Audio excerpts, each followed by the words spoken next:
In 2026, the convenience of canned food is undeniable, but the shelf life at any cost mentality of some major manufacturers is catching up to them. While canning was once a symbol of American food security, several legacy brands have failed to update their processes, resulting in products that are often higher in heavy metals, BPA, and sodium than their modern competitors. Quick favor before we move on.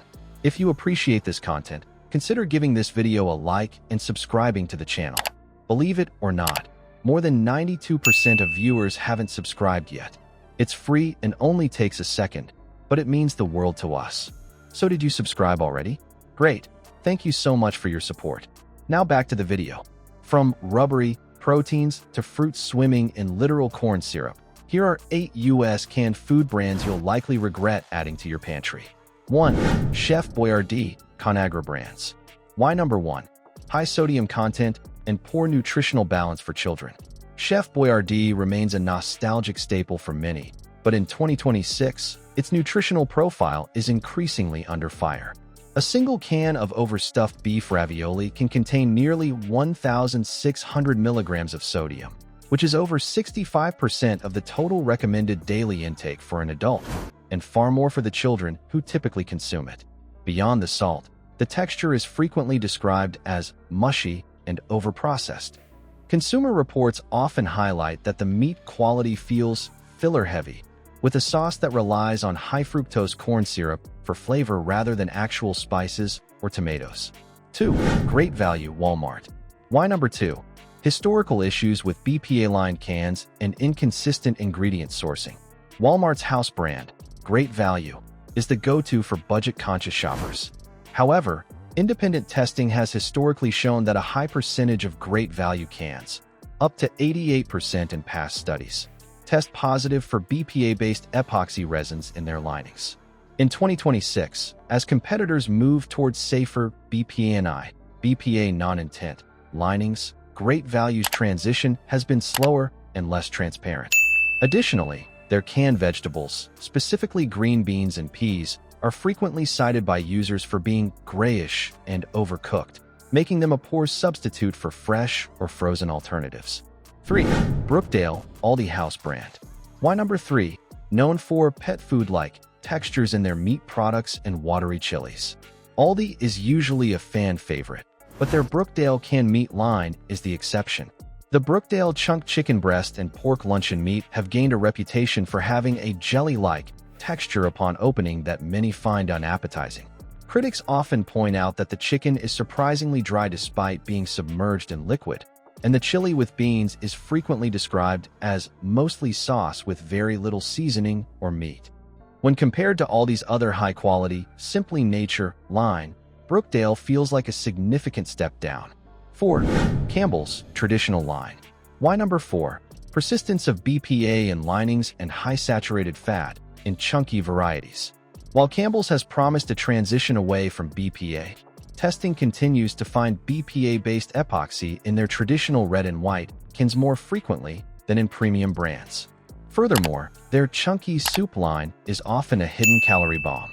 Specifically, the cheesy jalapeno burger with bacon bits soup has been flagged by dietitians for containing 790 milligrams of sodium and high levels of saturated fat, offering very little fiber or actual protein in return. You're essentially eating salt water with bacon flavor, which leads to a blood sugar spike and hunger shortly after. The iconic Campbell soup can. Warhol loved them, millennials don't. Sales of Campbell soup dropped 1.9% over the past year. Campbell's has been making condensed soup since the 1800s. Its soups are also an ingredient in a famous side dish that we all love, green bean casserole, a holiday favorite. But how did a company with cans embedded in a country's cultural fabric become so troubled? When John T. Dorrance introduced, many say invented, the idea of condensed canned soup back in 1897, Campbell's ability to churn out cheap, easily transported products made it a soup giant. Its chicken noodle soup helped feed the country when it was beset by the Great Depression. 5. Dinty Moore Hormel. Why number 5? High levels of saturated fat and preservatives compared to modern stew alternatives. Dinty Moore beef stew is a classic emergency food, but its health profile in 2026 is hard to ignore. A single serving contains 10 grams of saturated fat and nearly 1,000 milligrams of sodium. The beef in the stew is often criticized for being rubbery and lacking the texture of real brisket or chuck. While it offers convenience, the heavy reliance on modified food starch and caramel color makes it feel more like a lab experiment than a home-cooked meal. 6. Old El Paso canned beans and soups. Why number 6? Use of hydrogenated oils and excessive sodium in their traditional refried beans. Old El Paso is a giant in the taco night aisle, but their canned refried beans are often a nutritional pitfall. The traditional version frequently uses lard or hydrogenated oils, contributing to trans fat intake that modern health standards suggest avoiding. Furthermore, their chicken cheese enchilada-style soup is notorious for its high sodium count, 570 milligrams per cup, which, combined with very little fiber, makes it one of the least satiating canned options on the market. 7. Del Monte, fruit in heavy syrup. Why number 7? Extremely high sugar content and loss of water-soluble vitamins. Del Monte is a leader in canned fruit, but their heavy syrup products are effectively candy in a can. A 125 milliliters serving of fruit cocktail and syrup can contain up to 18 grams of added sugar. The high-heat canning process used for these fruits also destroys many of the water-soluble vitamins, like vitamin C and B vitamins, that you'd normally get from fresh fruit. Unless you are buying the no sugar added, or in 100% juice versions, you are paying for sugar water and mushy peaches. 8. Tyson canned chicken. Why number 8? Frequent use of sodium phosphates and metallic aftertaste. While Tyson is a powerhouse in the freezer aisle, their canned chicken breast is often a disappointment. It is heavily processed with sodium phosphates, which can cause gastrointestinal upset in sensitive individuals. Diners frequently report a metallic or chemical aftertaste that is difficult to mask even with heavy amounts of mayo or seasoning. In 2026, with the rise of high-quality pouch, chicken, and rotisserie options, the canned version feels like an outdated and inferior product. The shift toward clean canning.